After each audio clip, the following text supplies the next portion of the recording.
puede llegar a dar de acá a unos días. Hola Dani, ¿cómo estás? Chelo Meroni te saluda, aquí estamos con Germán y con Ernestina, ¿cómo estás?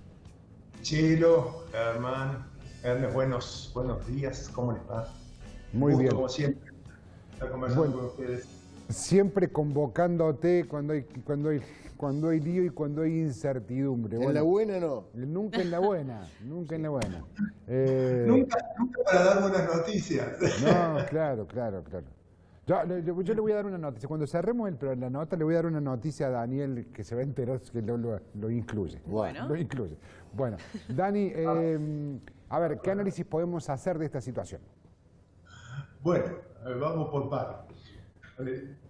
Con respecto a la introducción que estabas brindando, es cierto, ha habido una suba de los dólares, digamos, paralelo, no solo el blue, sino también los financieros, ¿no? Que superaron los 1.400 pesos. En lo que va del año un 40%, aún bastante por debajo de la inflación que está en un 70%, pero nos situemos en la conferencia de prensa de la semana pasada del ministro de Economía y del presidente del Banco Central.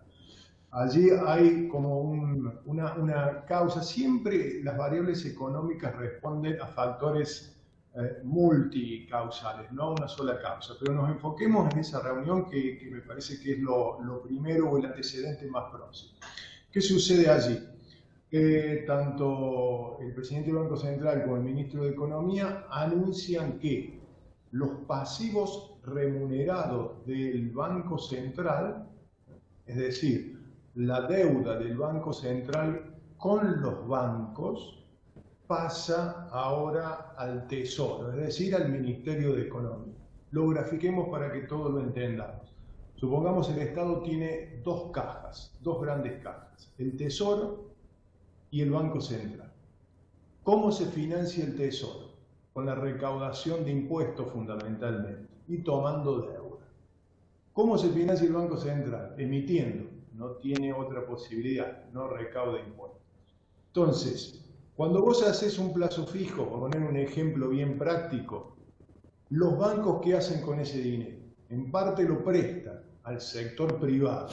Como todavía los préstamos al sector privado están a un nivel muy bajo, ¿cómo canalizan ese dinero? Depositándolo al Banco Central. El Banco Central les va a pagar intereses. Para pagarle intereses, emite. ¿Sí? Entonces, esta famosa fase 2 que habla el gobierno implica que esa deuda en esa caja del Banco Central pasa ahora al Tesoro, así el Banco Central deja de emitir. ¿Vamos bien hasta allí? Sí, claramente. Entonces, ¿qué van a hacer los bancos ahora? Con ese plazo fijo, con los depósitos que capten, se dan vuelta y se lo prestan al Tesoro. Y el Tesoro va a tener que pagarles en algún momento. ¿Cómo les paga? Con superávit fiscal, reduciendo más aún el déficit vía o aumento de impuestos, o aumento de recaudación, o reducción de gastos. Como el aumento de impuestos no se está dando, la recaudación real cayó en junio, lo que uno puede ver hacia adelante es más ajuste fiscal. Y lo que quieren evitar o lo que quieren eliminar es que el Banco Central emita para pagarle a los bancos. Claro, Entonces, pero ahora, Dani, se da una situación ahora que tiene que ver con que no es menor, pensando en el inversionista, ¿no? O en la confianza del inversionista. Esto de la deuda pasarla del Banco Central al Tesoro Nacional. ¿Qué significa eso? Cuando escucha eso la gente, ¿qué tiene que interpretar? Acá ha habido un mensaje de los mercados. Me llamaste a una conferencia de prensa para decir algo que ya sabíamos. Claro. Nosotros teníamos otra expectativa. ¿Cuál era la expectativa del mercado? Que el Ministerio de Economía o el Banco Central anunciaran al menos una hoja de ruta vinculada a la salida del cepo. Esto es lo que se esperaba. Como la economía responde a expectativas, esas expectativas no cumplidas se generaron en una manifestación de desconfianza. Esa desconfianza se vio ayer en la suba de los tipos de cambio, también la suba del riesgo país y la caída de los valores de títulos privados, es decir, de las acciones. Entonces, ha habido allí un quiebre de expectativas, al menos en el corto plazo. Porque además, esto de pasar deuda del Banco Central al Ministerio de Economía, que en definitiva es la caja del Estado, ¿sí? Caja 1, caja 2, como digo yo, ya lo venían haciendo. Entonces, en esa conferencia de prensa no hubo respuesta a expectativas y el mercado siempre responde a esas expectativas.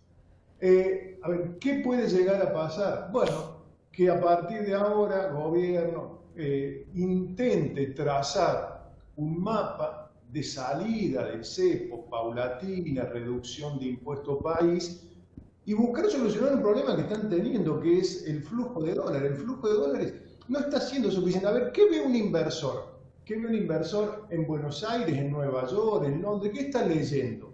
No Chelo, no Germán, no Daniel, que leemos, que hacemos una lectura más amplia. El inversor está viendo dos datos fundamentalmente, chicos. Está viendo salida del cepo y está siguiendo las reservas. ¿Por qué sigue las reservas? Porque esa es la medida más concreta, más evidente, que puede demostrar que el gobierno tenga capacidad de pago de su deuda. Los vencimientos que se vienen este año y sobre todo a partir del año que viene son muy importantes, y si se corta el flujo de generación de reservas, evidentemente surge una expectativa negativa acerca de la capacidad del gobierno para afrontar sus compromisos, ¿sí? ¿Y esto en qué se va a traducir luego? Bueno, en todas estas manifestaciones de desconfianza, tipo de cambio, suba de riesgo país, caída de activos, etc. ¿Y cómo? Ahora, perdón. Sí, Dani, ¿cómo estás? Buen día. Y en este contexto y con todo lo que nos acabas de explicar, ¿qué tiene que hacer el ciudadano de a pie, ¿no? El pequeño ahorrista? No estoy hablando de grandes empresas, de gente con mucho dinero, sino la persona del día a día. ¿Qué hace con la plata? El peso le quema, capaz tiene unos dólares ahorrados. ¿Qué tiene que hacer? Porque la inflación le está comiendo el bolsillo y los sueldos tampoco se actualizan. A ver, hay un dato. El dato positivo es que la inflación ha tendido a desacelerarse. Probablemente la inflación de junio esté un poquito por encima de la de mayo, pero no mucho más. Es un día a día, hay que ver cómo sigue. Es cierto que el salario real no se recuperó. Si yo tengo capacidad de ahorro, lo que está buscando el gobierno, fíjate vos que incluso es una contradicción con respecto a lo que se proponía en la campaña. Lo que está buscando el gobierno es que se regenere la confianza en los pesos y la gente quiera tener pesos. El problema es que la gente no quiere tener pesos. ¿Qué sucedió todo este tiempo? Le quitaron las herramientas a la gente para que canalice esos pesos. Claro, como el excedente en pesos era poco, la gente tenía que recurrir a sus ahorros para pagar gastos, digo yo, de funcionamiento, comida, tarifa, alquileres. No se generó un ahorro en la población, no se generó un ahorro en la economía que permita cierta recuperación. Entonces vos no podés plantear que a través de la liquidación de esas pequeñas cantidades de ahorro pueda la economía crecer. Por ahí lo leías al ministro Franco, decir, bueno, la gente va a tener que vender sus dólares. Pero en esa venta de dólares, una cosa es que yo venda mis dólares para comprar activos fijos, una vivienda, un automóvil, y no para mis gastos diarios. Entonces, ¿qué comienza? Sí, el punto, Dani, es que pretenden que tengan confianza del peso cuando ellos mismos decían que era una moneda falsa. Concreto a la pregunta que me hacía Ernest, ¿a eso qué le sumas? La política de tasas negativas que fue siguiendo el gobierno, como también como una manifestación de expectativas hacia la baja de la inflación. Es decir, si yo bajo las tasas es porque la inflación va a bajar, pero también quitaste un instrumento de ahorro. Entonces la gente decía, si tengo un excedente, puede ser el plazo fijo UVA que me va cubriendo la inflación, es una alternativa, pero tengo que dejar la plata inmovilizada 180 días. El plazo fijo me da una tasa muy baja, pierdo ante la inflación.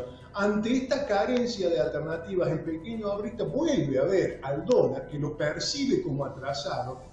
Recordemos que la inflación se comió prácticamente toda la devaluación de diciembre, vuelve a ver al dólar porque la gente no quiere los pesos, la confianza en el peso no se ha recuperado como una alternativa de inversión o de protegerse ante la desvalorización o la pérdida de poder adquisitivo de los pesos, ¿verdad? Entonces, el pequeño ahorrista no tiene instrumentos, no es sofisticado a la hora del análisis. Pero yo te complemento un poquito tu pregunta con lo que podría ser un productor agropecuario. Por ejemplo, un productor agropecuario tiene dólares, en realidad no tiene los billetes, sino que tiene los granos. Eso es fungible, equivale a tener dólares. ¿Qué era conveniente para ese productor agropecuario en los últimos meses? Liquidar esos granos y hacerse dólares o pedir un préstamo a tasas negativas, es decir, por debajo de la inflación. Y así esto último. Entonces, esos granos siguen allí, la liquidación de la cosecha ha estado por debajo de las expectativas, entonces eso acrecienta los problemas de flujo de dólares y eso comienza a percibirse en el nivel de reserva. Y ahí entonces, como dice el informe de la Fundación Pensar del PRO ayer, ¿no? Más interrogantes que certezas. Vuelve la vieja receta de presionemos al campo para que liquide y haya dólares, ¿no? Porque volvió Caputo y... Germán, el campo hoy puede liquidar un 80% al tipo de cambio oficial, un 20% al tipo de cambio contado con liquidación. Ese es el blend. 1415, 1420. ¿Sí? Es decir, el 80% un oficial que evidentemente luce retrasado. ¿Qué hace ante eso? No liquida, retasea la liquidación esperando una mejora en el tipo de cambio. Eso a su vez reduce la oferta en el tipo de cambio de contado con liquidación y hace que comience a subir como se vio ya desde la semana pasada y se vio fundamentalmente. Sumale a eso el 30%. El campo no va a ir a liquidar si no tiene una necesidad o ve o percibe una mejora en el tipo de cambio de liquidación. Si no venía haciendo esto, se financiaba, si necesitaba concretamente dinero para cubrir sus gastos operativos, prefería obtener un préstamo bancario, una tasa del 25, 28, 30% antes que liquidar su cosecha. Es una decisión racional, ¿verdad? Claro. Dani, desde ya muchísimas gracias y gracias por estar siempre. Un abrazo grande. Bueno, a esto hay variables internacionales también, que hay una especie de frente, ¿no? O sea, por ejemplo, la devaluación del real, el aumento de la tasa de interés en Estados Unidos también está afectando. Pero bueno, chicos, como siempre, un gusto colaborar con ustedes. Un gusto y un placer escucharte siempre, Dani. Un abrazo grande. La noticia que le quería dar, pero no se la voy a dar. Después se la voy a dar personalmente, pero no los quiero exponer públicamente, pobre Dani. No.